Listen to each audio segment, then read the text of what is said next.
انسان کے لیے اس سے بڑا کوئی خسارہ نہیں ہے کہ اللہ اس کو معاف نہ کرے.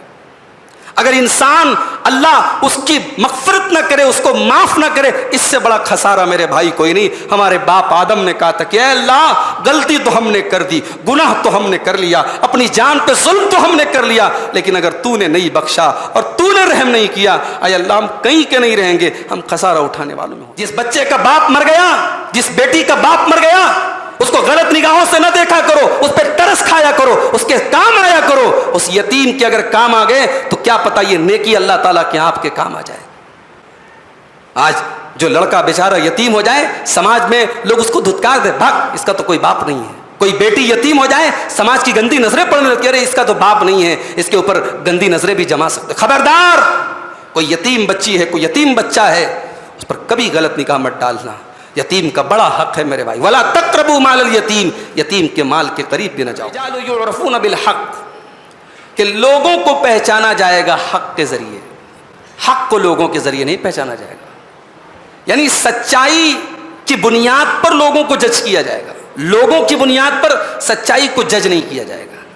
لوگ کدھر جا رہے ہیں ہم ادھر چلے جائیں، یہ نہیں ہے. سچائی کدھر ہے، حق کدھر ہے، صحیح راستہ کدھر ہے، ہم ادھر جائیں گے. اگر کسی دور میں ایسا دور آ جائے کہ سچائی پر چلنے والا ایک آدمی ہے، ہم اس ایک آدمی کے ساتھ چلیں گے. ہم یہ نہیں دیکھیں گے کہ ہزار لوگ ادھر آپ کو دیکھ کر کے جو ہے آپ کو شاباشی دیں اور آپ کو جو ہے ویلکم کریں. یہ نہیں ہو سکتا میرے بھائی. یہ اللہ کا قانون ہے، اللہ کی سنت ہے کہ جب نبیوں کے دشمن رہے ہیں تو ہم تو نبیوں کے ماننے والے ہیں، ہم تو نبی کا کلمہ پڑھنے والے اور نبی کے دین پہ چلنے والے ہیں. آپ دین پر چلیں گے، ایمان کے راستے پر چلیں گے، شریعت کے راستے پر چلیں گے، آپ کو بہت ساری چیزوں کی مخالفت سہنی پڑے گی، آپ اس کے لیے تیار رہیے.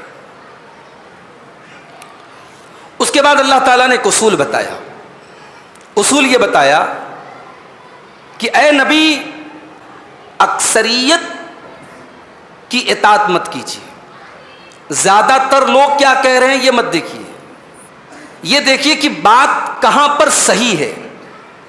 آئیے وہ آیت کریمہ دیکھتے ہیں. اللہ نے فرمایا وَإِن تُطِعْ أَكْثَرَ مَن فِي الْأَرْضِ يُضِلُّوكَ عَن سَبِيلِ اللَّهِ، اے نبی اگر آپ زمین میں زیادہ تر لوگوں کی اگر آپ اطاعت کریں گے، اگر زمین کی میجورٹی کی آپ اطاعت کریں گے، اگر اکثریت کی بات مانیں گے، یضلوک عن سبیل اللہ، تو یہ اللہ کے راستے سے آپ کو بھٹکا دیں گے. ان یتبعون الا الظن وان هم الا یخرصون، اے نبی اکثر لوگوں کا تو یہی حال ہے کہ وہ تو گمان کی پیروی کرتے ہیں اور اندازے لگایا کرتے ہیں، وہ علم کے راستے پہ نہیں چلتے ہیں. اکثریت کے پیچھے آپ بھاگیں گے تو آپ سچائی کو تلاش نہیں کر. سچائی کو تلاش کیجیے. اسی لیے عربی میں ایک کہاوت ہے اور ایک جملہ ہے، بڑا پیارا جملہ ہے کہ الرجال یعرفون بالحق، کہ لوگوں کو پہچانا جائے گا حق کے ذریعے. حق کو لوگوں کے ذریعے نہیں پہچانا جائے گا، یعنی سچائی کی بنیاد پر لوگوں کو جج کیا جائے گا. لوگوں کی بنیاد پر سچائی کو جج نہیں کیا جائے گا. لوگ کدھر جا رہے ہیں ہم ادھر چلے جائیں، یہ نہیں ہے. سچائی کدھر ہے، حق کدھر ہے، صحیح راستہ کدھر ہے، ہم ادھر جائیں گے. اگر کسی دور میں ایسا دور آ جائے کہ سچائی پر چلنے والا ایک آدمی ہے، ہم اس ایک آدمی کے ساتھ چلیں گے. ہم یہ نہیں دیکھیں گے کہ ہزار لوگ کدھر جا رہے ہیں. حضرت نوح علیہ السلام نے جب اپنی قوم کو توحید کی دعوت دی، کتنے دن دعوت دی؟ 950 سال. 950 سال. اور ان کے اوپر ایمان کتنے لوگ لائے؟ اللہ قرآن میں کہتا مٹھی بھر لوگ ایمان لائے، زیادہ تر لوگ ایمان نہیں لائے. تو کیا زیادہ تر لوگ جو ایمان نہیں لائے وہ صحیح ہو گئے؟ تو آج جو یہ دھوس دی جاتی ہے صاحب ہم تو میجورٹی میں ہیں، ہم تو زیادہ ہیں. زیادہ ہونا یہ صحیح ہونے کی دلیل نہیں ہے. آپ کا منہج اور آپ کا موقف اور آپ کا اسٹینڈ مضبوط کتنا ہے، آپ کے پاس دلیل کیا ہے، آپ کی بات میں وزن کتنا ہے، یہ دیکھا جائے گا. قرآن کریم کی آیت ہمیں یہ اصول بتاتی ہے. اس کے بعد اللہ تعالیٰ نے گناہوں سے بچنے کا حکم دیا. اور گناہ جو ہوتے ہیں وہ 2 ٹائپ کے ہوتے ہیں. ایک گناہ ہوتا ہے ظاہری گناہ اور ایک گناہ ہوتا ہے باطنی گناہ. ایک گناہ ہوتا ہے جس کا تعلق پارٹس آف باڈی سے ہوتا ہے، ہاتھ سے کرتے ہیں، زبان سے کرتے ہیں، پیر سے کرتے ہیں، آنکھوں سے کرتے ہیں. اور ایک گناہ ہوتا ہے جس کا تعلق دل سے ہوتا ہے. جس کا تعلق دماغ سے ہوتا ہے، غلط عقیدہ، غلط نظریہ، غلط مینٹیلٹی. اللہ نے فرمایا وَذَرُوا ظَاهِرَ الْإِثْمِ وَبَاطِنَهُ، اے ایمان والو ظاہری گناہوں کو بھی چھوڑ دو اور باطنی گناہوں کو بھی چھوڑ دو. جو گناہ ظاہر ہیں اور جن کا تعلق انسان کے اعضاء و جوارح سے، انسان کے پارٹس آف باڈی سے، انسان کی حرکتوں سے، ان گناہوں کو بھی تم چھوڑ دو. اور اے ایمان والو ان گناہوں کو بھی تم چھوڑ دو جن کا تعلق انسان کے عقیدے سے ہے، انسان کے دل سے ہے. سَيُجْزَوْنَ، اللہ نے فرمایا اے ایمان والو وَذَرُوا ظَاهِرَ الْإِثْمِ وَبَاطِنَهُ إِنَّ الَّذِينَ يَكْسِبُونَ الْإِثْمَ سَيُجْزَوْنَ بِمَا كَانُوا يَقْتَرِفُونَ. جو گناہ کے کام کریں گے، چاہے وہ دل کے گناہ ہوں، چاہے وہ اعضاء و جوارح کے گناہ ہوں، ان گناہوں کی سزا ان قریب ان کو دی جائے گی. اس کے بعد اللہ تعالیٰ نے ایمان کی ایک مثال دی کہ اللہ جب کسی بندے کے سینے کو ایمان کے لیے کھول دیتا ہے تو اس کا سینہ جو ہے نا وہ کشادہ ہو جاتا ہے. سینہ کشادہ ہونے کا کیا مطلب ہے؟ اس کے دل کو سکون ملتا ہے، وہ زندگی میں کبھی ڈپریشن محسوس نہیں کرتا. جس کو اللہ اسلام کی دولت دے دے، توحید کی دولت دے دے، اس کے دل کو سکون مل جاتا ہے. فَمَن يُرِدِ اللَّهُ أَن يَهْدِيَهُ يَشْرَحْ صَدْرَهُ لِلْإِسْلَامِ، جس کو اللہ تبارک و تعالی ہدایت دینا چاہتا ہے اس کے سینے کو اسلام کے لیے کھول دیتا ہے. وَمَن يُرِدْ أَن يُضِلَّهُ يَجْعَلْ صَدْرَهُ حَرَجًا ضَيِّقًا یجعل صدرہ ضیقا حرجا، اور جس کو اللہ تبارک و تعالیٰ گمراہ کرنا چاہتا ہے اس کے سینے کو اللہ تعالیٰ تنگ کر دیتا ہے. کأنما یصعد فی السماء، جیسے کوئی انسان آسمان پہ چڑھنے کی کوشش کرتا ہے، آسمان پہ چڑھنے کی کوشش کرنے کے باوجود وہ نہیں چڑھ سکتا. وہ جتنا آسمان پہ چڑھنے کی کوشش کرے گا اتنا اس کا دم گھٹنے لگے گا. کذالک یجعل اللہ الرجس علی الذین لا یؤمنون، اسی طریقے سے اللہ تعالیٰ بے ایمان لوگوں کے دلوں دماغ کے اوپر گندگی ڈال دیتا ہے. اس کا مطلب یہ ہوا کہ ایمان انسان کے دل کو سکون دیتا ہے، اور ایمان کا اپوزٹ جو راستہ ہے کفر کا راستہ، وہ انسان کو بے چین کر دیتا ہے. اس لیے اگر زندگی میں سکون چاہیے تو انسان ایمان کے راستے پہ چلے. دنیا میں ہم نے دیکھا ہے میرے بھائی، مثالیں موجود ہیں. ایسے ایسے لوگ ہیں جن کی زندگی میں پیسے کی کمی نہیں ہے، شہرت کی کمی نہیں ہے، فیم کی کمی نہیں ہے، پاپولیرٹی کی کمی نہیں ہے، سب کچھ ہے ان کے پاس، مگر ان کو راتوں میں نیند کی گولیاں لینی پڑتی ہیں. ان کو محلوں میں بھی سکون نہیں مل رہا ہے، ان کے پاس ایمان کی دولت نہیں. اس لیے ایک سچا مومن کبھی سوسائڈ نہیں کر سکتا. جس کا ایمان مضبوط ہو، جس کا واقعی میں اللہ تبارک و تعالیٰ کی تقدیر کے اوپر ایمان ہو، وہ کبھی سوسائڈ نہیں کر سکتا. تو اللہ کہہ رہا ہے کہ ہم جس کے سینے کو کھولنا چاہتے ہیں اسے ہم اسلام کی توفیق دیتے ہیں، اور جس کو گمراہ کرنا چاہتے ہیں اس کو ہم اس کے دل کو تنگ کر دیتے ہیں، پھر اس کے دل میں ایمان کی جگہ نہیں بچتی ہے. اس کے بعد اللہ نے فرمایا کہ ہمارا ایک طریقہ یہ بھی ہے کہ ہم ایک ظالم کو برباد کرنے کے لیے دوسرے ظالم کو اس کے پیچھے لگا دیتے ہیں. وَكَذَلِكَ نُوَلِّي بَعْضَ الظَّالِمِينَ بَعْضًا بِمَا كَانُوا يَكْسِبُونَ، ہم بعض ظالموں کو بعض کے پیچھے لگا دیتے ہیں، ایک ظالم کو دوسرے ظالم کے پیچھے لگا دیتے ہیں. یہ بھی اللہ کا طریقہ رہا ہے. کوئی بہت بڑا ظالم ہے، اس سے بڑا ظالم آ جاتا ہے. ایک ظالم کا خاتمہ اللہ تبارک و تعالیٰ دوسرے ظالم کے ذریعے کرتا ہے. اسی لیے فضیل ابن عیاض کہتے ہیں اذا رأیت ظالما ینتقم من ظالم، جب تم دیکھو کسی ظالم کو کہ وہ دوسرے ظالم سے انتقام لے رہا ہے، فقف، تو کھڑے ہو جاؤ، وانظر فیہ متعجبا، اور دیکھو اللہ تبارک و تعالیٰ کس طریقے سے اپنی رحمت کو دکھاتا ہے. اللہ تبارک و تعالیٰ ظلم کو پسند نہیں کرتا میرے بھائی، اور اللہ کا قانون رہا ہے اللہ دھرتی پر ظالم کو مہلت تو دیتا ہے مگر جب پکڑ کرتا ہے تو بڑی سخت پکڑ کرتا ہے. دنیا کی تاریخ گواہ ہے. کسی زمانے میں بہت بڑا ظالم تھا فرعون. اتنا بڑا ظالم تھا کہ اپنے دربار کے ایک کاہن کی بات پر اس نے حکم دے دیا، چھوٹے چھوٹے بچوں کو مروانے کا آرڈر دے دیا. فرعون وہ انسان تھا جو اللہ کا مذاق اڑاتا تھا، موسیٰ علیہ السلام کا مذاق اڑاتا تھا.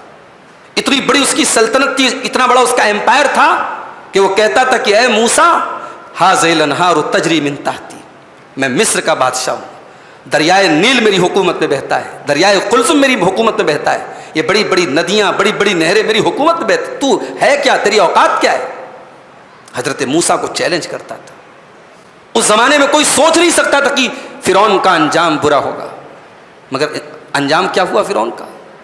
جس پانی کے اوپر اسے ناز تھا, جن ندیوں پر ناز تھا, اسی ندیوں میں, اسی ایک ندی میں اللہ تبارک و تعالیٰ نے اسے ڈبا ڈبا کر کے مارا ہے. تو ہمیشہ ظالم کو یاد رکھنا چاہیے کہ اللہ تبارک و تعالیٰ ظالم کو مہلت تو دیتا ہے, مگر جب پکڑ کرتا ہے تو بڑی خطرناک کرتا ہے. اس کے بعد کھیتی باڑی کی زکوٰۃ کیسے دیں؟ بھائی سونے چاندی کی زکوٰۃ کا تو میٹر کلیئر ہے. سونا اگر آپ کے پاس 85 گرام ہے, 85 گرام یا اس سے زیادہ ہے, تو اس کا آپ 2.5% زکوٰۃ نکالیں گے, 2.5%. چاندی آپ کے پاس 595 گرام ہے, 595 گرام, آپ اس کا 2.5% زکوٰۃ نکالیں گے. سوال یہ کہ کھیتی کر رہے ہیں ہم, گیہوں ہے, جو ہے, اناج ہے, اس کی کھیتی کر رہے ہیں, اب کھیتی کی زکوٰۃ کیسے نکالیں گے؟ اللہ نے فرمایا وَآتُوا حَقَّهُ يَوْمَ حَصَادِهِ, اپنی کھیتیوں کی زکوٰۃ تم ادا کر دو یوم حصادہ, جس دن کھیتی کے کٹنے کا ٹائم آ جائے. سونے کی زکوٰۃ کب نکالیں گے؟ 1 سال گزرنے کے بعد. چاندی کی زکوٰۃ کب نکالیں گے؟ 1 سال گزرنے کے بعد. مگر کھیتی کی زکوٰۃ کب نکالیں گے؟ اس کھیتی کے کٹنے والے دن ہی اس کی زکوٰۃ فرض ہو جاتی ہے. اور 750 kg پر زکوٰۃ دینا ہے. اگر کوئی اناج کی کھیتی کر رہا ہے تو اس کا نصاب کیا ہے؟ 750 kg, 750 کلو. اگر اس کے پاس گیہوں یا جو یا اناج پیدا ہو رہا ہے, اس کی زکوٰۃ اس کو دینا ہے. کتنی دینا ہے؟ اگر آسمانی بارش سے اس کی کھیتی کی سینچائی ہو رہی ہے تو اس کو دینا ہے 10%, 10واں حصہ. اور اگر وہ ٹیوب ویل وغیرہ کے ذریعے یا کنویں کے پانی کے ذریعے خود سینچائی کر رہا ہے تو اس کو 5% دینا ہے, 20واں حصہ. مان لیجیے 750 kg یا مان لیجیے 1000 kg اگر اس کا اناج ہو رہا ہے تو اس پہ اگر آسمانی بارش سے ہو رہا ہے تو 10%, یعنی کہ 1 کنٹل اس کو اللہ کی راہ میں زکوٰۃ دینا پڑے گا. اور اگر وہ خود اس کی سینچائی کر رہا ہے ٹیوب ویل وغیرہ سے تو اس کا ہاف, یعنی 50 کلو اس کو اللہ کی راہ میں دینا ہوگا. تو یہ کھیتی کی زکوٰۃ ہے. اور آگے جب زکوٰۃ کا حکم دیا اللہ نے تو فرمایا وَلَا تُسْرِفُوا, اسراف مت کرو. کیا مطلب؟ یعنی تم کھیتی کر رہے ہو, اناج پیدا ہو رہا ہے, اب اس کو استعمال کرو, لیکن اس کو کھانے میں, اس کو استعمال کرنے میں حد سے تجاوز مت کرو.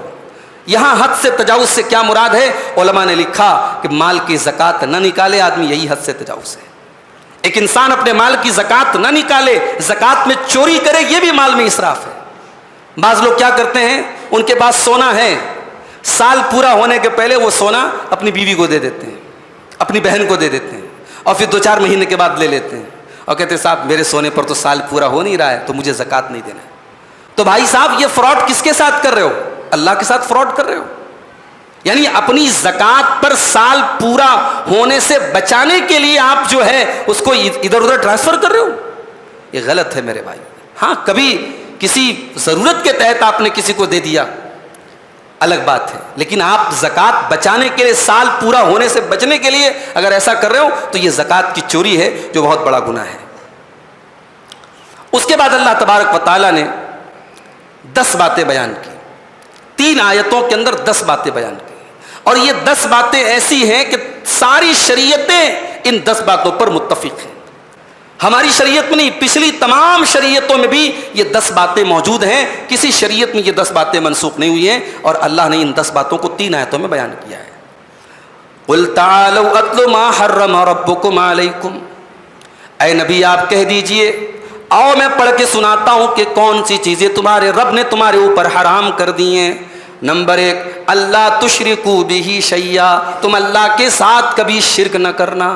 یہ پہلی چیز ہے. تمام شریعتوں میں یہ چیز کامن ہے, اللہ کے ساتھ شرک نہیں کرنا ہے. یہ سب سے بڑا گناہ ہے. اللہ کیا یہ گناہ معاف نہیں ہوگا, شرک معاف نہیں ہوگا. شرک کے بارے میں اللہ تبارک و تعالیٰ نے کسی گنجائش کا دروازہ نہیں رکھا ہے. اللہ بہت رحیم ہے, بہت کریم ہے, مشرک کے لیے رحیم نہیں ہے اللہ تبارک و تعالیٰ. توبہ کر لے الگ بات ہے, توبہ کیے بغیر اگر مشرک مر گیا, اللہ کیا مشرک کی مغفرت کا کوئی, ارے اتنا خطرناک معاملہ ہے مشرک کا کہ مشرک کے لیے مغفرت کی دعا نہیں کر سکتے, مشرک کی جنازے کی نماز نہیں پڑھ سکتے. ہمارے نبی صلی اللہ علیہ وسلم کو اجازت نہیں دی کہ اپنی ماں کے لیے جنازے کی نماز پڑھنے کی اپنی ماں کی قبر پہ جو ہے مغفرت کی دعا کرنے کی اجازت نہیں دی گئی. اللہ کے نبی نے اجازت مانگی اللہ سے. صحیح مسلم کی روایت ہے کہ اللہ میں اپنی ماں کی قبر پہ جانا چاہتا ہوں, مغفرت کی دعا کرنا چاہتا ہوں. اللہ نے قبر پہ جانے کی اجازت دی, مغفرت کی دعا کی اجازت نہیں دی. ابراہیم علیہ السلام نے اپنے باپ سے وعدہ کیا تھا میں آپ کے لیے مغفرت کی دعا کروں گا. جب اللہ نے بتایا کہ نہیں مشرک کے لیے مغفرت کی دعا نہیں کر سکتے تو ابراہیم علیہ السلام نے رجوع کیا, کہا کہ نہیں غلطی ہو گئی مجھ سے. تو مشرک کے لیے اللہ کا کوئی گنجائش نہیں. آج لوگ شرک کو کتنے ہلکے میں لیتے ہیں. شرک ہو رہا ہے اور اس کو جائز ٹھہرایا جا رہا ہے, اس کو صحیح ٹھہرایا جا رہا ہے. ہمیں نبی کی وہ حدیث یاد آتی ہے, اللہ کے نبی نے فرمایا تھا قیامت اس وقت تک نہیں آئے گی حتی تلحق قبائل من امتی بالمشرکین, میری امت میں سے کچھ لوگ مشرکوں کے ساتھ مل جائیں گے. وحتی یعبد الاوثان, اور میری امت کے اندر بتوں کی پوجا ہوگی اور بتوں کی عبادت ہوگی. آج مسلمان بتوں کی عبادت نہیں کر رہا ہے. کیا بت کی عبادت یہی ہے کہ کسی مورتی کی اور کسی بت کی عبادت کی جائے؟ کیا قبر کے آگے جھکانا, کسی بزرگ کے آگے جا کے سجدہ کرنا, یہ بت پرستی نہیں, یہ شرک نہیں ہے. اللہ نے پہلا حکم دیا لا تشرکو, اللہ تشرکو بہی شیئا, اللہ کے ساتھ کبھی شرک مت کرنا. وبالوالدین احسانا, اور دوسرا حکم یہ دیا کہ والدین کے ساتھ تمہیں اچھا سلوک کرنا ہے. اچھا اللہ حرام کی لسٹ بتا رہا ہے نا, تو اللہ کو تو اللہ تبارک و تعالیٰ کو تو یہ بتانا چاہیے کہ کیا حرام ہے. اللہ نے یہاں یہ نہیں کہا کہ والدین کو تکلیف پہنچانا حرام ہے, والدین کو دکھ دینا حرام ہے. اللہ نے کہا والدین کے ساتھ احسان کرنا ہے. یعنی اللہ تبارک و تعالیٰ کو یہ بھی پسند نہیں ہے کہ وہ والدین کو دکھ اور تکلیف دینے کی بات کو مینشن کرے. والدین اس لائق نہیں کہ ان کو دکھ دیا جائے. میرے بھائی کتنے لوگ ہیں آج دنیا میں بڑے کامیاب ہیں, لاکھوں کی تنخواہیں ان کی, اور ماں باپ چھوٹی چھوٹی ضرورتوں کے لیے دوسروں کے محتاج ہیں. سعودی عرب کے ایک مفتی سے ایک آن لائن کسی نے فتویٰ پوچھا کہ شیخ صاحب کیا بیٹا اپنے غریب ماں باپ کو زکوٰۃ دے سکتا ہے؟ مفتی صاحب کیا بیٹا اپنے غریب ماں باپ کو زکوٰۃ دے سکتا ہے؟ مفتی صاحب نے کہا اللہ اکبر, یہ کیسا سوال ہے. ایک بیٹا یہ کیسے یہ سوال کر سکتا ہے کہ میں اپنے ماں باپ کو زکوٰۃ دوں گا؟ اس کی کمائی, اس کی ہر چیز پر اس کے ماں باپ کا حق ہے. اس کے رہتے ہوئے اس کے ماں باپ زکوٰۃ کے حقدار ہوں اور وہ یہ سوال کرے کہ میں اپنے ماں باپ کو زکوٰۃ دے سکتا ہوں. یہ زکوٰۃ تو لوگوں کا میل اور کچیل, ایک انسان اپنے ماں باپ کو اپنا میل اور کچیل کھلائے گا. یہ ماں باپ وہ ہوتے ہیں میرے بھائیوں, اپنا سکھ چین, اپنا آرام, اپنی زندگی کی خوشیاں ہمارے لیے قربان کر دیتے ہیں. جب ہم جوان ہوتے ہیں, جب ہم اپنے پیروں پہ کھڑے ہوتے ہیں, ہمیں احساس نہیں ہوتا ہے. مگر جب ہم خود باپ بنتے ہیں, جب ایک عورت خود ماں بنتی ہے, تب اسے احساس ہوتا ہے کہ بچوں کو پالنا اور ان کی پرورش میں انسان کتنے نخرے اٹھاتا ہے, کتنی تکلیفیں اٹھاتا ہے.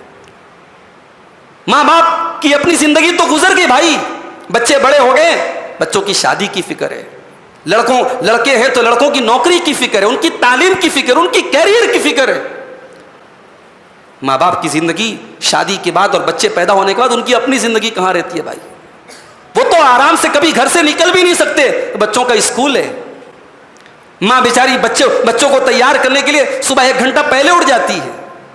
ان قربانیوں کو کوئی کیسے بھول سکتا ہے میرے بھائی؟ ایک اولاد یہ سوال کرے کہ میں اپنے ماں باپ کو زکوٰۃ دے سکتا ہوں کہ نہیں. سعودی عرب کے وہ مفتی یہ سوال سننے کے بعد بار بار استغفر اللہ پڑھتے رہے. ان کی آنکھوں سے آنسو آ گئے. انہوں نے کہا میں اب یہیں سے میں مجلس کو ختم کر رہا ہوں, اس کے آگے وہ کوئی جواب نہیں دے پائے. تو آج ہم اس دور میں جی رہے ہیں میرے بھائی. ابھی ایک ویڈیو میں نے دیکھا سوشل میڈیا پر کہ ایک باپ فٹ پاتھ پہ سو رہا ہے, در در کی ٹھوکریں کھا رہا ہے, لوگوں سے بھیک مانگ رہا ہے. انٹرویو لینے والے نے پوچھا کہ آپ کے بیٹے نہیں ہے؟ کہا میرا بیٹا ہے, بہت بڑا آفیسر ہے, لاکھوں کی تنخواہ ہے, مگر میرے بیٹے کو اپنے باپ کو دینے کے لیے 100 روپے بھی نہیں ہے. اور یہ کوئی فیک بات نہیں ہے, یہ کوئی کہانی نہیں ہے, کوئی سیریل نہیں ہے, یہ ہمارے سماج کی بڑی کڑوی سچائی ہے. اور یہ اس سوسائٹی کی بات میں کر رہا ہوں جو بڑی سول سوسائٹی ہے. آپ یورپین کنٹریز میں چلے جائیں, آپ امریکہ اور لندن وغیرہ میں چلے جائیں, وہاں باقاعدہ اولڈ ہاؤس بنے ہیں صاحب. ماں باپ بوڑھے ہو گئے تو پھر ان کی ہمارے گھر میں جگہ نہیں ہے. ہم سے بات بات پر ان سے بحث ہوگی، ان سے ہمارا مزاج ٹیلی نہیں کرے گا، بھائی جاؤ تم جاؤ، ہم تمہارے مہینے کا وہاں خرچہ پہنچاتے رہیں گے، تم اولڈ ہاؤس میں رہو، ہم جوان لوگوں کے ساتھ نہیں رہ سکتے۔ نہیں میرے بھائی، وبالوالدین احسانا، اپنے ماں باپ کے ساتھ اچھا سلوک کرو۔ ماں باپ اگر بوڑھاپے میں ملے نا، یہ اللہ کی رحمت ہے میرے بھائی۔ جن کے ماں باپ نہیں ہیں ان سے کبھی جا کے پوچھو، بھائی کتنے ماں باپ ہیں، بچے بڑے ہو گئے، عید کے موقع پہ 100 روپئے 200 روپئے بچوں کو عیدی دیتے ہیں۔ اب آج بیٹا خود لاکھوں کما رہا ہے، مگر وہ باپ کے ہاتھ کی جو 500 200 روپئے جو عیدی ہوتی ہے نا، وہ آج بھی بیٹا اپنے باپ کے ہاتھ سے لینا چاہتا ہے۔ اس میں جو محبت ہے وہ لاکھوں کی سیلری میں نہیں ہے میرے بھائی۔ تو ان محبتوں کو باقی رکھو میرے بھائی، وبالوالدین احسانا، اپنے ماں باپ کے ساتھ اچھا سلوک کرو۔ اور تیسری چیز، ولا تقتلوا اولادکم من املاق، اور اے ایمان والو اپنی اولاد کو فاقہ کشی کی وجہ سے، پیٹ کے لیے اپنی اولاد کو قتل نہ کرو۔ نحن نرزقکم وإیاہم، تم کو بھی روزی دینے والے ہمیں اور تمہاری اولاد کو بھی روزی دینے والے ہمیں۔ اگر اس ڈر سے اپنی اولاد کو قتل کرو کہ کھلائے گا کون، تو تم کو کس نے کھلایا؟ جس اللہ نے تم کو کھلایا وہ تمہارے بچوں کو بھی کھلائے گا۔ اس لیے اولاد کو قتل کرنا اس بنیاد پر کہ وہ کیا کھائے گی، نہیں میرے بھائی۔ آپ کی اولاد اپنا مقدر لے کے آتی ہے، اور میں نے تجربہ دیکھا ہے، میں نے زندگی کا ایکسپیرینس دیکھا ہے۔ ایک انسان جب تک اکیلا ہوتا ہے اس کی کمائی لمیٹڈ ہوتی ہے، شادی ہوتی ہے، زندگی میں بیوی آتی ہے۔ غور کر لینا، انسان جب شادی کرتا ہے اور صحیح نیت کے ساتھ شادی کرتا ہے، اللہ اس کی کمائی میں آٹومیٹک برکت دیتا ہے، کیونکہ اب اس کی زندگی میں ایک اور زندگی جڑ گئی، اس کی بیوی آ گئی۔ پھر جب بچہ پیدا ہوتا ہے اس کی کمائی میں اللہ تعالیٰ اور اضافہ کرتا ہے، کہیں نہ کہیں سے وہ بچہ، وہ بیوی اپنی زندگی کی روزی لے کے آتی ہے میرے بھائی۔ اللہ نے فرمایا اپنی اولاد کو قتل مت کرو، ان کو بھی روزی ہم دیتے، تم کو بھی روزی ہم دیتے ہیں۔ اس کے بعد فرمایا وَلَا تَقْرَبُوا الْفَوَاحِشَ مَا ظَهَرَ مِنْهَا وَمَا بَطَنَ، اور فحش کاموں سے بچو، گندے کاموں سے بچو، چاہے وہ ظاہری طور پر کیے جا رہے ہوں چاہے باطنی طور پہ کیے جا رہے ہوں۔ ایک تو کھلم کھلا پروسٹیٹیوشن ہو رہا ہے، کھلم کھلا زنا ہو رہا ہے، زنا کے اڈوں پہ زنا ہو رہا ہے، اور ایک زنا وہ ہو رہا ہے جو چوری چھپ کے ہو رہا ہے، جو حرام ریلیشن شپ کے ذریعے ہو رہا ہے، جو سیکرٹ طریقے سے ہو رہا ہے۔ اللہ نے فرمایا کہ تمام قسم کے گندے کاموں سے، بدکاری کے کاموں سے بچو۔ اس کے بعد فرمایا وَلَا تَقْتُلُوا النَّفْسَ الَّتِي حَرَّمَ اللَّهُ إِلَّا بِالْحَقِّ، اور کسی بھی ایسے انسان کا قتل نہ کرو جس کی جان کو اللہ تعالیٰ نے حرام قرار دیا ہے۔ ذَلِكُمْ وَصَّاكُمْ بِهِ لَعَلَّكُمْ تَعْقِلُونَ، یہ اللہ کی وصیت ہے تاکہ تمہارے اندر سوجھ بوجھ پیدا ہو جائے۔ اس کے بعد اب دوسری آیت، وَلَا تَقْرَبُوا مَالَ الْيَتِيمِ إِلَّا بِالَّتِي هِيَ أَحْسَنُ، اور یتیم کے مال کے قریب بھی نہ جانا۔ یتیم کا مال ہڑپنا تو بڑی دور کی بات ہے، یتیم کا مال کھانا تو بڑی دور کی بات ہے۔ فرمایا یتیم کے مال کے قریب بھی مت جاؤ، الا باللتی ہی احسن، ہاں اگر کسی یتیم کے گارجین ہو اور اس کی کیئر ٹیکنگ کرنے میں اور اس کی تربیت کرنے میں کچھ پیسہ تمہارا خرچ ہو رہا ہے یا تمہارا کچھ حق بنتا ہے وہ لے سکتے ہو، جو جائز طریقہ ہے۔ حرام طریقے سے یتیم کے مال کے قریب بھی مت جانا۔ ہمارے یہاں لوگوں کو شریعت کب یاد آتی ہے؟ جب بھائی باپ کی زندگی میں مر جاتا ہے نا، تو یتیم بھتیجے اور بھتیجی کی وراثت میں اس کا حق نہیں بنتا، یہ مسئلہ سب کو یاد آ جاتا ہے۔ بھائی مر گیا باپ کی زندگی میں، اس کے چھوٹے چھوٹے بچے ہیں، اور جو بھائی مرا ہے اس بھائی کا بھی رول رہا ہے اس پراپرٹی کو بنانے میں، مگر جوائنٹ فیملی سسٹم کی وجہ سے اس پراپرٹی میں اس کا اپنا کوئی نام نہیں تھا، باپ کا نام تھا۔ اب باپ کی زندگی میں بیٹا مر گیا، اب شریعت کا قاعدہ ہے اگر بیٹا باپ کی زندگی میں مر جائے تو ڈائریکٹ اس کے جو بچے ہوں گے وہ دادا کی پراپرٹی میں وارث نہیں ہوں گے، کیونکہ دادا اگر چچا لوگ زندہ ہیں، اولاد زندہ ہے، تو شریعت کا قاعدہ ہے کہ پوتے جو ہوں گے، اگر بیٹے زندہ ہیں تو پوتے پراپرٹی میں وارث نہیں ہوں گے۔ یہ مسئلہ سب کو یاد آ جاتا ہے۔ کوئی یہ نہیں سوچتا کہ جو میرے بھائی کے یتیم بچوں کے ساتھ ہو رہا ہے اگر میرے بچوں کے ساتھ ہوتا تو کیا کرتا؟ میں گوارا کرتا کہ میرے یتیم بچے در در کی ٹھوکریں کھائیں اور میرے باپ کی پراپرٹی میں میرے بچوں کو کوئی حق نہ ملے؟ میرے بھائیوں، معاف کرنا، شریعت کو اپنے مطلب اور مفاد کے لیے استعمال نہ کیا کرو۔ شریعت کا ٹھیک ہے، قاعدہ ہے، قانون ہے کہ اگر بیٹا مر گیا باپ کی زندگی میں تو ڈائریکٹ باپ کی دادا کی پراپرٹی میں پوتے کا حصہ نہیں بنے گا، شریعت کا ایک قاعدہ ہے، مگر ہر جگہ قانون کے ڈنڈے سے بات نہیں منوائی۔ انسانیت بھی تو کوئی چیز ہوتی ہے میرے بھائی۔ ان یتیم بھتیجوں کے جو چچا لوگ ہیں، جو تایا لوگ ہیں، جو ان کے بڑے باپ لوگ ہیں، کیا ان کی ذمہ داری نہیں بنتی ہے کہ وہ اپنے باپ سے کہیں کہ ابا جان ٹھیک ہے ہمارا بھائی مر گیا آپ کی زندگی میں، مگر ہمارے ان یتیم بھتیجوں کو بھی آپ ان کا پورا حق دیجئے، ہم کھلے دل کے ساتھ آپ سے بات کریں۔ ہونا تو یہ چاہیے تھا، مگر انسان کا ضمیر اتنا مردہ ہو چکا ہے اور مال کی محبت اس قدر انسان کی رگوں میں پہنچ چکی ہے کہ انسان اپنے اس یتیم بھتیجے کا حق مارنے کے لیے تیار رہتا ہے۔ میرے بھائی، یتیم کے بارے میں اللہ سے ڈرا کرو میرے بھائی۔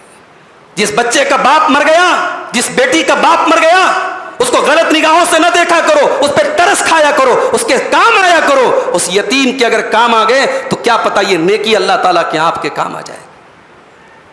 آج جو لڑکا بیچارہ یتیم ہو جائے، سماج میں لوگ اس کو دھتکار دے، بھاگ اس کا تو کوئی باپ نہیں ہے۔ کوئی بیٹی یتیم ہو جائے، سماج کی گندی نظریں پڑنے لگتی ہیں، ارے اس کا تو باپ نہیں ہے، اس کے اوپر گندی نظریں بھی جما سکتے۔ خبردار، کوئی یتیم بچی ہے، کوئی یتیم بچہ ہے، اس پر کبھی غلط نگاہ مت ڈالنا۔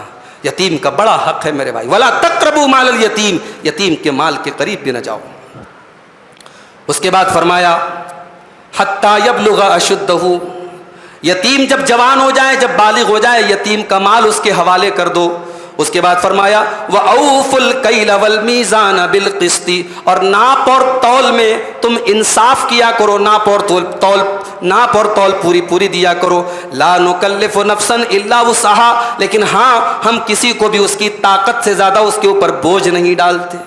ناپ تول میں پورا دیا کرو۔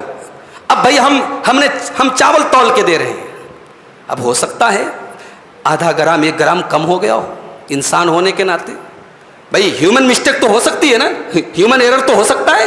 ہم کوئی چیز تول کے دے رہے ہیں، ہم جان بوجھ کے کم نہیں دے رہے، لیکن بھائی مسٹیک ہو سکتا ہے کچھ کم دے دیں۔ تو اللہ نے کہا کہ اگر انسان ہونے کے ناطے کچھ کمی ہو گئی ہے، اس پر تمہاری پکڑ نہیں ہوگی، لیکن اپنی طرف سے ناپ تول میں کوئی کمی مت کرنا۔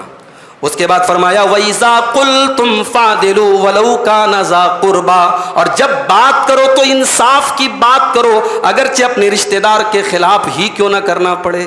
جب بھی بات کرو انصاف کی بات کرو، جسٹس کی بات کرو، نیائے کی بات کرو، اپنے خلاف بھی بات پڑے تب بھی انصاف کی بات کرو۔ اس کے بعد فرمایا وَبِعَهْدِ اللَّهِ أَوْفُوا، اور اللہ کے وعدوں کو پورا کیا کرو۔ ذَلِكُمْ وَصَّاكُمْ بِهِ لَعَلَّكُمْ تَذَكَّرُونَ، یہ بھی اللہ تعالیٰ کی وصیت ہے تاکہ تم اللہ کی وصیت کے ذریعے نصیحت حاصل کرو۔ یہ دوسری آیت ہے۔ اور تیسری آیت وَأَنَّ هَذَا صِرَاطِي مُسْتَقِيمًا فَاتَّبِعُوهُ، اور اے ایمان والو ہم اپنے نبی کے ذریعے جو راستہ تم کو دکھا رہے ہیں یہی میرا سیدھا راستہ ہے۔ فَاتَّبِعُوهُ، تم اسی راستے پر چلتے رہنا۔ وَلَا تَتَّبِعُوا السُّبُلَ، اور دوسرے راستوں پر نہ چلنا۔ فَتَفَرَّقَ بِكُمْ عَنْ سَبِيلِهِ، ورنہ یہ اللہ کے راستے سے تم کو یہ بھٹکا دیں گے۔ ذَلِكُمْ وَصَّاكُمْ بِهِ لَعَلَّكُمْ تَتَّقُونَ، یہ بھی اللہ کی وصیت ہے تاکہ تمہارے اندر اللہ کا تقوی پیدا ہو جائے۔ تو یہ 10 باتیں اللہ تعالیٰ نے 3 آیتوں کے اندر بیان کی، اور یہ تینوں 10 باتیں اللہ تعالیٰ کی وصیت ہے۔ اس کے بعد قیامت کا تذکرہ اللہ کرتا ہے۔ قیامت کے دن جب سورج پورب سے نکلنے کے بجائے پچھم سے نکلے گا، سورج جب پورب کے بجائے پچھم سے نکلے گا تو یہ قیامت کی نشانی ہوگی، اور اس کے بعد اگر کوئی ایمان لایا تو اس کا ایمان اس کے کام نہیں آئے گا۔ اللہ نے فرمایا یوم یاتی بعض آیات ربک لا ینفع نفسا ایمانها لم تکن آمنت من قبل او کسبت فی ایمانها خیرا، جب اللہ تعالی قیامت کی آخری نشانی کو ظاہر کر دے گا، اس کے بعد اگر کوئی ایمان لائے گا تو اس کا ایمان اس کے کوئی کام نہیں آئے گا۔ جب سورج پچھم سے نکلے گا اس کے بعد کوئی ایمان لا رہا ہے، اس کا مطلب کہ اب اس کو پتا چل گیا کہ ہاں اب قیامت آ چکی ہے، اب گناہ کرنے کا کوئی مطلب نہیں، اب وہ توبہ کر رہا ہے، اب اس کی توبہ قبول نہیں ہوگی۔ جیسے انسان موت کو دیکھنے کے بعد توبہ کرے تو اس کی توبہ اللہ تعالیٰ کے ایکسیپٹیبل نہیں ہے۔ اللہ کے نبی نے فرمایا ان اللہ یقبل توبۃ العبد ما لم یغرغر، اللہ تبارک و تعالیٰ بندے کی توبہ تب تک قبول کرتا ہے جب تک غرغرہ نہ آ جائے۔ غرغرہ کس کو بولتے ہیں؟ جب انسان کے حلق میں باہر سے کوئی چیز نہ جا سکے، حلق بند، راستہ بند، اب اس کی جان نکلنے کا ٹائم آ چکا ہے. اس کیفیت کو غرغرہ کہتے ہیں. یہ کیفیت جب آ جاتی ہے تب سمجھو اب موت کا ٹائم آ گیا. اللہ کے نبی فرماتے ہیں کہ جب بندے کو غرغرہ کی کیفیت آ جائے، جب جان کنی کا عالم آ جائے، آخری ٹائم آ جائے، اب بندے کے توبہ کرنے سے اللہ تعالیٰ اس کی توبہ قبول نہیں کرے گا. ہم نہیں جانتے میرے بھائی کہ ہمارا غرغرہ کب آ جائے. پچھلے رمضان میں اسی کرنول میں میں آپ کے بیچ میں تھا، کئی جگہوں پر افطاری کرنے گیا، دعوت میں گیا، اور اس سال میں آیا ہوں. کئی لوگوں کے بارے میں مجھے لوگوں نے بتایا کہ اب وہ اللہ کو پیارے ہو چکے ہیں. ان کے چہرے بھی میرے تصور میں نہیں ہیں. ایک سال کے اندر اندر وہ اللہ کو پیارے ہو گئے. کس کو کب کون سی بیماری آ جائے، کون سا خطرناک مرض لاحق ہو جائے ہم نہیں جانتے، کون سا ایکسیڈنٹ ہو جائے ہم نہیں جانتے.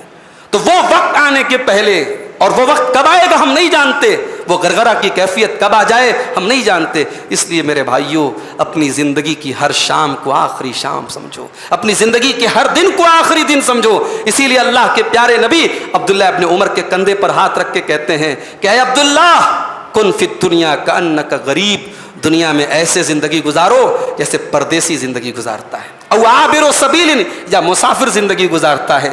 پردیسی کسی دوسرے شہر میں جاتا ہے، اپنا وطن اس کو نہیں بناتا، اپنا وطن یاد رکھتا ہے. مسافر کہیں جاتا ہے، اس کو اپنا وطن نہیں بناتا، اپنے وطن کو یاد رکھتا ہے. اللہ کے نبی نے فرمایا دنیا میں پردیسی اور مسافر کی طرح زندگی گزارو. اس کے بعد سورہ اعراف شروع ہوتی ہے. سورہ اعراف میں اللہ تعالیٰ نے آدم علیہ السلام کا اور ابلیس کا واقعہ بیان کیا ہے کہ جب اللہ نے آدم علیہ السلام کو پیدا کیا اور فرشتوں سے کہا کہ تم آدم کو سجدہ کرو، تو فرشتوں کے ساتھ ابلیس بھی رہتا تھا. ابلیس فرشتہ نہیں تھا، ابلیس جن تھا، مگر فرشتوں کے ساتھ رہتا تھا، اس لیے اس حکم میں وہ بھی شامل تھا. جب اللہ نے کہا فرشتوں سے کہ آدم کو سجدہ کرو، سارے فرشتوں نے سجدہ کیا مگر ابلیس نے سجدہ نہیں کیا. قال ما منعك الا تسجد اذ امرتك، اللہ نے فرمایا جب میں نے حکم دیا تو نے آدم کو سجدہ کیوں نہیں کیا. قال انا خیر منه خلقتنی من نار وخلقته من طین، ابلیس نے کہا کہ اے اللہ میں آدم سے بہتر ہوں، تو نے مجھے آگ سے پیدا کیا اور آدم کو مٹی سے پیدا کیا. اچھا لاجیکلی اگر دیکھو تو ابلیس ایک طریقے سے صحیح کہہ رہا ہے. بھئی آگ جو ہوتی ہے ہمیشہ اوپر جاتی ہے اور مٹی کو کہیں سے بھی ڈالو نیچے جاتی ہے. تو آگ ایسے دیکھا جائے، لاجیکلی دیکھا جائے تو آگ جو ہے مٹی سے بہتر ہے. تو ابلیس تو لاجک دے رہا ہے، اس کی لاجک تو مان لینی چاہیے. مگر یہ بات یاد رکھو میرے بھائی، اللہ کا حکم آ جانے کے بعد اب لاجک نہیں چلے گی. لا قیاس مع النص، یہ شریعت کا اصول یاد رکھو. جب نص آ گیا، جب رسول کا فرمان آ گیا، جب اللہ کا فرمان آ گیا، اب نص، اب قیاس نہیں چلے گا، اب وہاں پہ لاجک نہیں چلے گی. اور لاجک بھی تو بے بنیاد لاجک ہے. آگ مٹی سے بہتر نہیں ہے. آگ کے اندر اناج ڈال دو، اناج جل کے راکھ ہو جائے گا. مٹی کے اندر ایک اناج ڈال دو، 700 بالیاں باہر نکلیں گی. مٹی کے اندر برکت ہے، مٹی کے اندر بڑھوتری ہے، مٹی کے اندر نمو ہے، مٹی کے اندر سکون ہے. آگ کے اندر جوش ہے، آگ کے اندر جلانے کی کیفیت ہے، آگ کے اندر انسان کو برباد کرنے کی کیفیت ہے. تو آگ کہاں اچھی تو مٹی ہوئی. تو ابلیس کی دو غلطیاں ہیں. ابلیس نے اللہ کے حکم کے آگے قیاس کیا، لاجک پیش کی، اور لاجک بھی غلط پیش کی، اور کہا کہ میں بہتر ہوں. آج بھی یہ ابلیس والی سوچ نہ جانے کتنے لوگوں کی ہے. انا خیر منہ، میں بہتر ہوں، میں فلاں سے بہتر ہوں. کس چیز میں بہتر ہو بھائی؟ پیسے میں بہتر ہو، صورت میں بہتر ہو، جسم میں بہتر ہو؟ اللہ تبارک و تعالیٰ نہ تمہارے پیسے کو دیکھتا ہے، نہ تمہارے جسم کو دیکھتا ہے، نہ تمہاری صورت کو دیکھتا ہے. کس چیز میں تم بہتر ہو؟ تو یہ جو نعرے لگتے ہیں نا، یہ جو دعوے کیے جاتے میں بہتر ہوں، آئی ایم بیٹر دین ہم، یہ ابلیس کا نعرہ تھا. یہ نعرہ کبھی مت لگانا میرے بھائی. کبھی بھی اپنی خوبصورتی پر، اپنے شریر پر، اپنی طاقت پر، اپنی پاپولیرٹی پر، اپنے سماج میں اپنے اسٹیٹس پر کبھی غرور مت کرنا، کبھی گھمنڈ مت کرنا. یہ ابلیس کا طریقہ ہے، گھمنڈ کرنا اور تکبر کرنا. اس کے بعد ابلیس سے اللہ نے کہا کہ تو نے میری بات نہیں مانی، اب تو نکل جا میری رحمت سے. اللہ نے اپنی رحمت سے اس کو نکال دیا، جنت سے نکال دیا. اب جب ابلیس وہاں سے نکل گیا تو ابلیس نے ایک ایگریمنٹ کیا، ایک وعدہ کیا اللہ سے. قال فبما اغويتني لاقعدن لهم صراطك المستقيم، اے اللہ چونکہ تو نے مجھے گمراہ کر دیا ہے. اچھا دیکھو ابلیس کتنا کم بخت ہے. گمراہ تو خود ہے مگر الزام اللہ کے اوپر لگا رہا ہے، کہہ رہا ہے کہ اے اللہ تو نے مجھے گمراہ کر دیا، اس لیے میں وعدہ کرتا ہوں، کیا وعدہ کرتا ہوں؟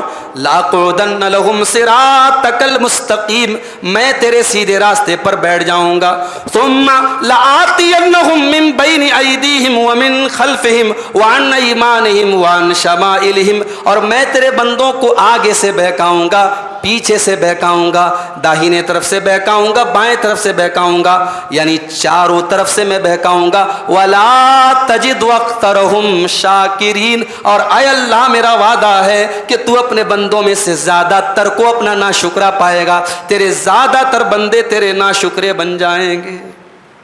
اللہ اکبر، ابلیس کتنا بڑا چیلنج کر رہا ہے اللہ کو کہ اے اللہ میں تیرے بندوں کو ایسا بنا دوں گا تیرے ناشکرے ہو جائیں، تیری کھائیں گے، تیرے رزق پر پلیں گے، تیری زمین پر رہیں گے، پتھروں کے آگے سجدے کریں گے، قبروں پہ جا کے ناک رگڑیں گے، بزرگوں کے آگے سجدے کریں گے، اے اللہ مشرک بنا دوں گا، ناشکرا بنا دوں گا، حرام خور بنا دوں گا، تیرا ناشکرا بنا دوں گا۔ یہ ابلیس نے چیلنج کیا تھا۔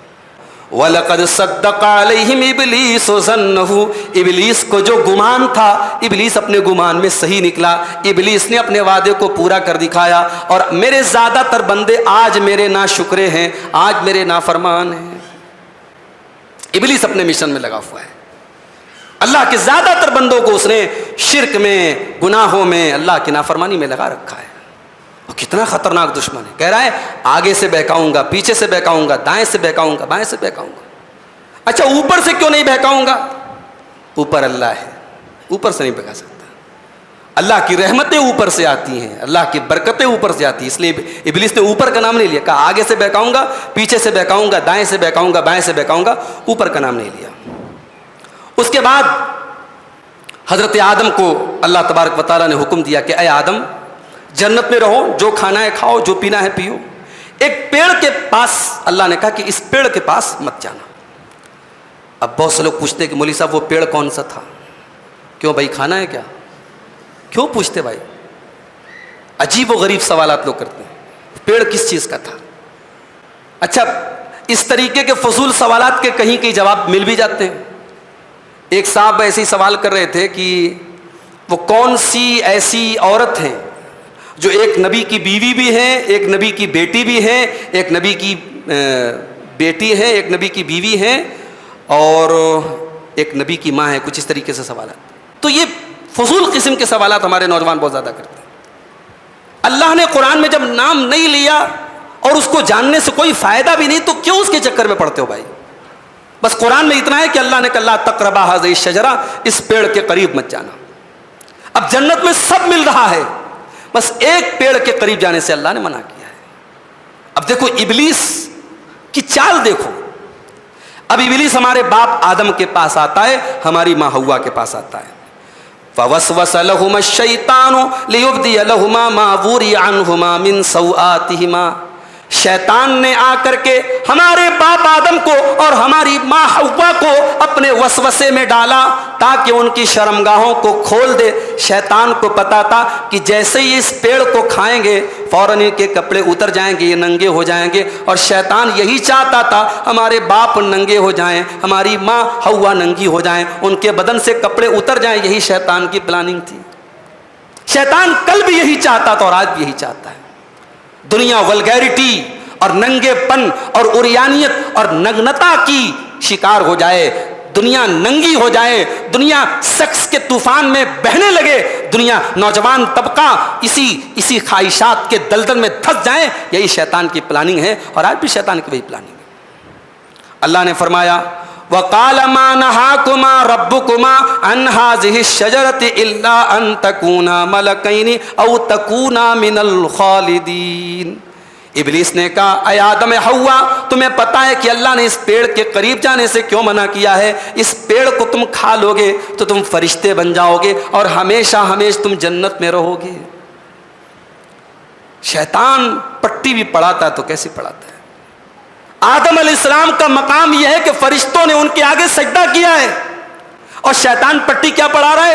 اے آدم کھا لو تم فرشتہ بن جاؤ گے۔ ارے آدم کا مقام تو فرشتوں سے بہتر پہلے ہی ہے، فرشتوں نے ان کے آگے سجدہ کیا ہے، مگر یہ پٹی کیا پڑھا رہا ہے؟ اس کو کھا لو تو تم فرشتے بن جاؤ گے اور ہمیشہ ہمیشہ جنت میں رہو گے۔ اچھا، جانتا تھا کہ اتنی آسانی سے میری دال تو نہیں گلے گی۔ وَقَاسَمَهُمَا إِنِّي لَكُمَا لَمِنَ النَّاصِحِينَ، اللہ کی قسم کھا کر کے کہتا ہے اے آدم میں تمہارا بہت بڑا ہمدرد ہوں، میں تمہارا بہت بڑا خیر خواہ ہوں، میں تمہاری بھلائی چاہتا ہوں۔ اس نے آدم کے آگے بھی قسم کھائی، اس نے حوا کے آگے بھی قسم کھائی۔ کہتے ہیں کہ اللہ والے اللہ کے نام پر بڑی آسانی سے بیوقوف بن جاتے ہیں۔ اللہ والوں کو اللہ کے نام پر بیوقوف بنانا بہت آسان کام ہوتا ہے۔ جب اس نے قسم کھا کر کے کہا کہ اے آدم اے حوا میں تمہارا ہمدرد ہوں، میں تمہارا برا تھوڑی چاہوں گا، میں تمہارے بھلے کے لیے کہہ رہا ہوں، اس پیڑ کو کھا لو ہمیشہ جنت میں رہو گے۔ فَدَلَّاهُمَا بِغُرُورٍ، اس نے ہمارے باپ اور ہماری ماں کو دھوکے میں ڈال دیا۔ فَلَمَّا ذَاقَا الشَّجَرَةَ، اور جب دونوں نے اس پیڑ کو کھا لیا، قرآن کہتا ہے بَدَتْ لَهُمَا سَوْآتُهُمَا، دونوں کی شرم گاہیں کھل گئیں، دونوں کے بدن کے کپڑے اتر گئے۔ وَطَفِقَا يَخْصِفَانِ عَلَيْهِمَا مِنْ وَرَقِ الْجَنَّةِ، اور دونوں جنت کے پتوں کے ذریعے اپنی شرمگاہ کو ڈھانپنے لگے۔ یہ سائنس کیا کہتی ہے صاحب؟ کہ ایک دور ایسا تھا کہ انسان ننگے رہتے تھے، انسان ننگے رہتے تھے، اور یہاں دنیا کے پہلے انسان کے بارے میں قرآن کہتا ہے کہ ان کو بھی ننگا رہنا پسند نہیں تھا۔ اس کا مطلب کہ سائنس کی یہ تھیوری صحیح نہیں ہے۔ ٹھیک ہے، انسانوں کے اندر سویلائزیشن اسٹیپ بائی اسٹیپ آیا ہے، ایک دور ایسا رہا ہوگا کپڑے نہیں تھے، مگر اس دور میں بھی لوگ ننگے نہیں رہتے تھے۔ جو اچھے لوگ تھے، جو آدم علیہ السلام کے ماننے والے رہے ہوں گے، وہ ننگے نہیں تھے، اس لیے کہ آدم علیہ السلام کے بدن سے جیسے ہی کپڑا اترا وہ فوراً پتے لے کر کے اپنی شرمگاہ کو ڈھانپنے لگے، اور جب شرمگاہ کو ڈھانپنے لگے تو اللہ نے آواز دی وَنَادَاهُمَا رَبُّهُمَا أَلَمْ أَنْهَكُمَا عَنْ تِلْكُمَا الشَّجَرَةِ، اللہ نے کہا اے آدم اے حوا کیا میں نے تم کو منع نہیں کیا تھا اس پیڑ کے قریب نہ جانا؟ وَأَقُلْ لَكُمَا إِنَّ الشَّيْطَانَ لَكُمَا عَدُوٌّ مُّبِينٌ، اور کیا میں نے تم سے نہیں بتایا تھا کہ شیطان تمہارا بہت بڑا دشمن ہے؟ اب دونوں کو بات سمجھ میں آئی کہ ہاں غلطی تو ہو گئی، شیطان نے بیوقوف بنا دیا، اللہ کا نام لے کے بیوقوف بنا دیا۔ اب آدم علیہ السلام اللہ کی بارگاہ میں دعا کرتے ہیں، قال ربنا ظلمنا انفسنا وان لم تغفر لنا وترحمنا لنكونن من الخاسرین، کہتے ہیں ہمارے پروردگار ہم نے یہ غلطی کر کے اپنی جان کے اوپر ظلم کر لیا، اور اے اللہ اگر تو نے ہم کو نہیں بخشا اور تو نے ہم پر رحم نہیں کیا، لنکونن من الخاسرین، اے اللہ ہم بہت بڑے نقصان اٹھانے والے بن جائیں گے۔ انسان کے لیے اس سے بڑا کوئی خسارہ نہیں ہے کہ اللہ اس کو معاف نہ کرے۔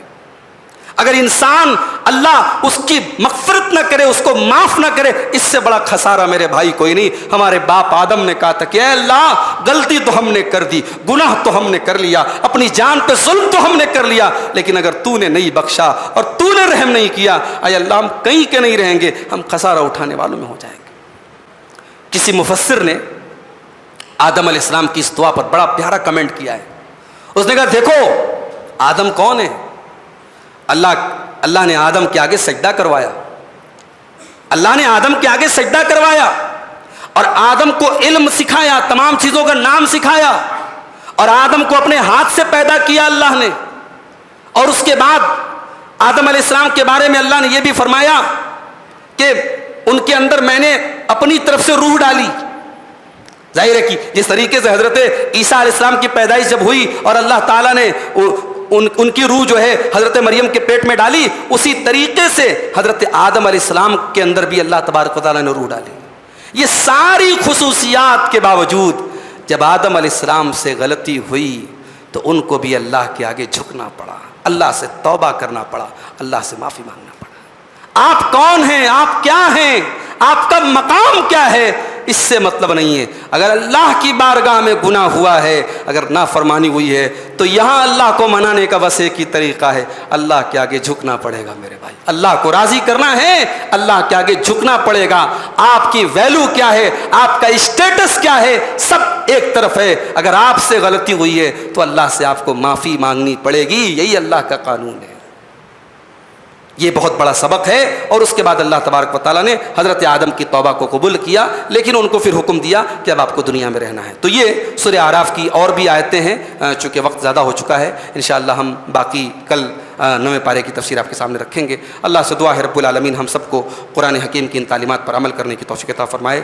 آمین. وآخر دعوانا الحمد للہ رب العالمین. السلام علیکم ورحمۃ اللہ.